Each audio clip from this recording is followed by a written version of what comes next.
여론조사 기관 리얼미터가 지난주에 22일, 23일, 24일, 25일, 26일 닷새 동안 그러니까 일주일 내내 조사를 한 거죠. 전국에 2,504명 꽤 큰 규모의 여론조사라고 할 수가 있는데요. 윤석열 대통령 국정 수행 지지율 40%대를 돌파를 했습니다. 결국은 외교 안보 분야에 있어서 윤석열 대통령의 그 원칙, 그다음에 이 자유, 민주주의, 그 가치 동맹, 경제 동맹도 있고 안보 동맹도 있고 뭐 여러 가지 형태의 친소 관계가 이리저리 움직이는 국제 관계에 있어서 윤석열 대통령이 내세운 기치는 바로 가치 동맹이라고 하는 겁니다. 자유민주주의를 공유하는 나라들끼리 관계를 더욱더 굳건히 하겠다라는 것이지요. 앞선 문재인 정권 때 그 양다리 걸치기 비슷한 예의로 국민을 이렇게 현혹을 시킨다든지 또는 뭐 운전자가 되겠다느니 뭐 중재자가 되겠다느니 그래서 나라를 이리저리 흔들리게나 하고 결국은 소득은 하나도 없고 이제 그런 건 끝. 뭐 경제는 중국, 안보는 미국, 뭐 이런 것도 이제는 끝. 안보와 경제는 동행할 경우가 많고 그것도 안보가 됐든 경제가 됐든 자유민주주의라는 그 숭고한 가치를 공유하는 나라들끼리 확실한 신뢰를 바탕으로 그걸 공유를 할 수 있는 거지. 중국이나 북한이나 러시아나 이런 쪽은 지금까지 진행되어 왔던 어떤 경제의 그 굳건한 그 프렌드십도 한꺼번에 추락할 수가 있다. 이제 이런 생각이 바탕에 깔려 있는 겁니다. 그러한 윤석열 대통령의 원칙과 뚝심, 이것이 드디어 국민들에게 공감을 얻기 시작했다. 이제 이런 분석이 대부분입니다. 특히 한미 정상회담, 한일 정상회담, G7 정상회의 뭐 이런 것들이라고 볼 수가 있지요. 연령대별로 보면은 70%, 70대의 그 뭐랄까요, 장년층이라고 할까요? 이분들이 사뭇 8% 포인트 치솟은 걸로 그렇게 나타났습니다. 사실은 그동안 여론조사에 보면은 이 노년층 또는 뭐 장년층에서 이탈하는 분들이 간혹 있었는데 그분들은 이제 윤석열 정부의 어떤 기본 원칙이 흔들릴 때 그때 이분들이 이탈하는 그런 조짐을 보였었는데 그 윤석열 대통령과 정부가 처음에 그러니까 대통령이 되겠다고 후보로서의 정치 출마를 선언했을 때의 그 초심을 흔들리지 않고 그대로 유지할 때 지지율이 치솟는 것을 볼 수가 있는데 이번에 70대에 무려 8%포인트가 올라갔습니다. 여기서 한 가지 더더욱 특기할 만한 것은 정의당을 지지한다는 그 유권자들이 정의당 지지자입니다. 정의당 지지자들이 윤석열 대통령 잘하고 있어 라고 하는 그 여론조사가 무려 11.4%포인트가 치솟았습니다. 정의당 지지자들 중에는 그러니까 민주당 지지자들처럼 묻지마 지지, 이재명이 잘하든 못하든 그건 난 관심 없어, 오로지 이재명 지지야, 이제 이런 식의 그런 행태를 보이는 사람이 민주당하고는 다르다. 정의당은 그래서 잘하는 건 잘한다고 해주자, 이제 이런 유권자들이 많다 이렇게 볼 수 있는 거죠. 정의당 지지자들 중에는 그래서 11.4%포인트 급상승. 윤석열 대통령에 대한 부정평가가 올라간 곳은 광주하고 전라도 지역입니다. 5.5%포인트가 올라갔습니다.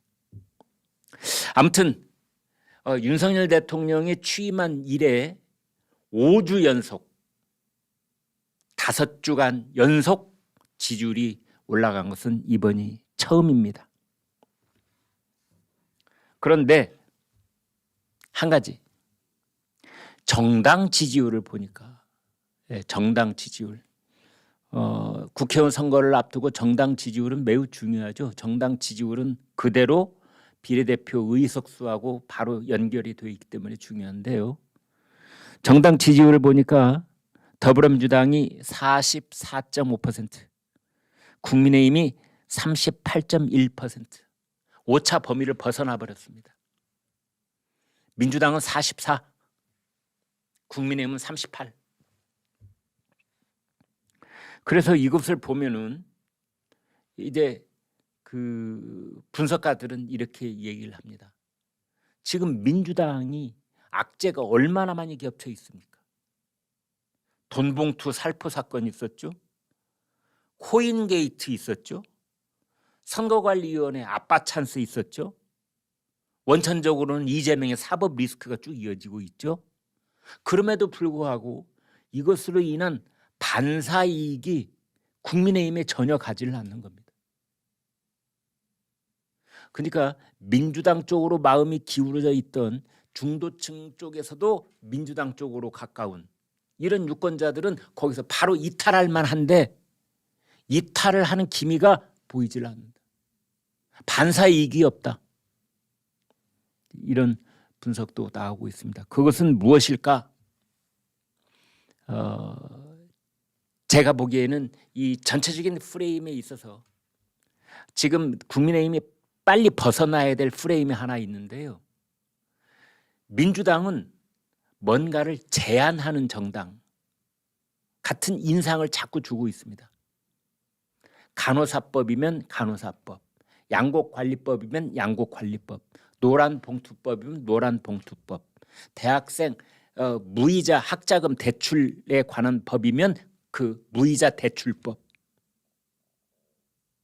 그 민주당은 일을 하면서 뭔가 이렇게 툭툭 내놓는 그러한 모습인 반면에 국민의힘은 그거 포퓰리즘이야 라면서 그것을 저지하는 정당, 이렇게 되어 있습니다. 물론 저지하는 데는 다 이유가 있지요. 오늘 이제 국회에서 이 간호사법 대통령이 거부권을 행사했기 때문에 이것을 다시 의결하는지를 이제 오늘 국회가 다루는데요. 아마 의결은 안 될 겁니다. 5분의 3 이상이 필요하거든요. 근데 5분의 3은 이제 안 되기 때문에 안 될 텐데 이런 식으로 내가 간호사분들만 따로 떼어서 본다면 간호사 전국적으로 수십만 등록된 간호사분만은 45만 명쯤 되는데 그분들, 그분의 가족들, 친지들, 친구들, 지인들 다 이 사안을 좀 심각하게 보는 거거든요. 그 다음에 여러분 민주노총 건설노조가 이 광화문 일대를 뒤덮고 시위를 했던 것과 그 간호사분들 젊은 여성일 경우가 많지만 그 간호사분들이 시위할 때는 하늘과 땅 차이입니다. 저희가 여기 현장에서 몇 걸음 나가면 그 시위하는 곳이어서 그냥 압니다. 간호사분들은 의외로 그 집회 시위를 신고한만큼 딱 지키고 또 도로도 신고한만큼만 딱 점유하고 필요 이상으로 시민들에게 절대로 피해를 주지 않으려고 노력하고 그래서 제 주변에는 이런 분들조차 계세요. 나 지금까지는 간호사법 반대했는데 나 오늘부터 지지할까 봐. 그런 분들이 있을 정도입니다. 이제 그런 상대적인 어떤 변화 같은 것들이 있는데요. 이제 다시 이 얘기를 돌아가서 본다면 국민의힘이 왜 이렇게 민주당의 악재가 겹치고 또 겹치고 있는데도 불구하고 당 지지율에 있어서 민주당을 따라잡지 못하고 있느냐 국민의힘이. 그것은 바로 이런 데 있지 않을까 이런 분석도 해봅니다. 오늘이 화요일인데 이번 주 후반부에 그러니까 아마 목요일 금요일 그쯤에 윤석열 대통령이 기자회견을 할 가능성이 있습니다. 취임 1주년 이제 기자회견이 되겠지요. 그러니까 취임 1주년은 이제 5월 10일이 취임 1주년인데 그때는 이제 워낙 외교 일정이 바빠서 그런 회의들이 겹쳐 있었기 때문에 지금 이제 그냥 지나왔지 않습니까? 그러면은 이번 주 6월 초가 되겠군요. 그러면은 취임 이제 1주년이 한 20일쯤 지난 다음에 윤석열 대통령이 기자회견을 하기 위해서 지금 준비를 하고 있다고 합니다. 윤석열 대통령이 국정 전반에 관해서 기자들하고 기자회견을 가진 것은 작년 8월에 취임 100일 때 가진 적이 있고 그 뒤로 지금 이제 신년 기자회견 없었고 취임 1주년 없었습니다.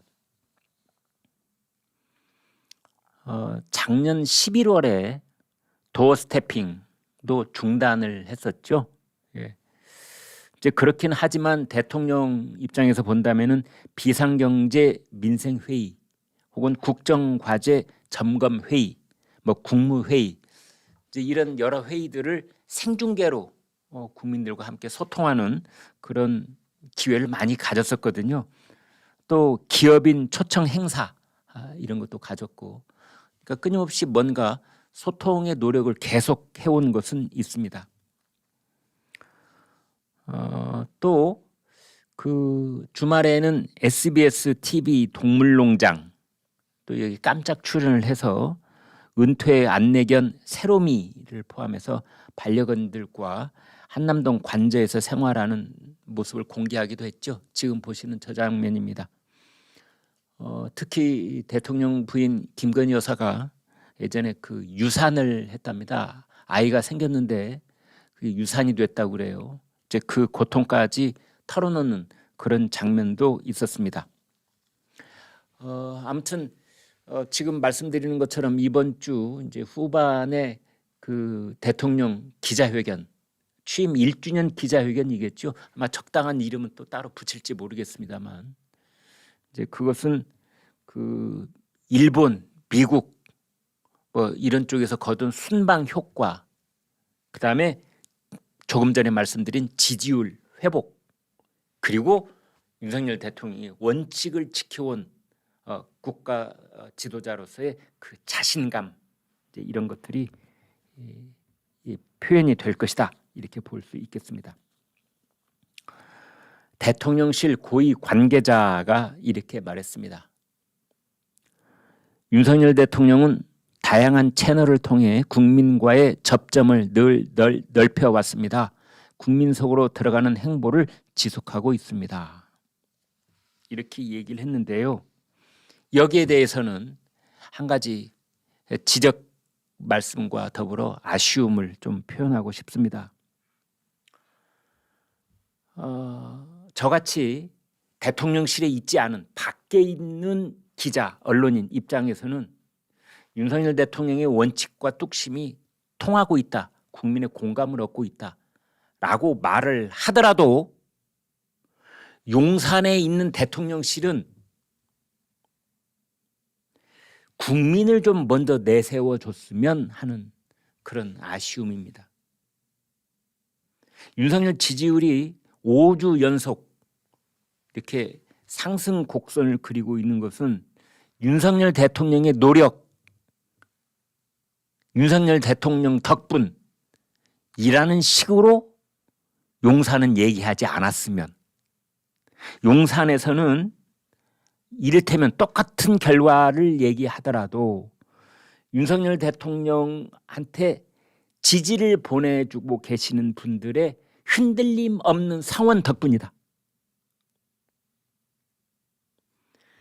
그러니까 대통령 중심의 언어를 쓰지 말고 윤석열 정부를 아끼는 국민과 지지자가 주어가 되는 문장을 써달라. 이런 말씀을 드리고 싶습니다. 이제 그런 부분이 아쉽다. 이제 이런 거죠.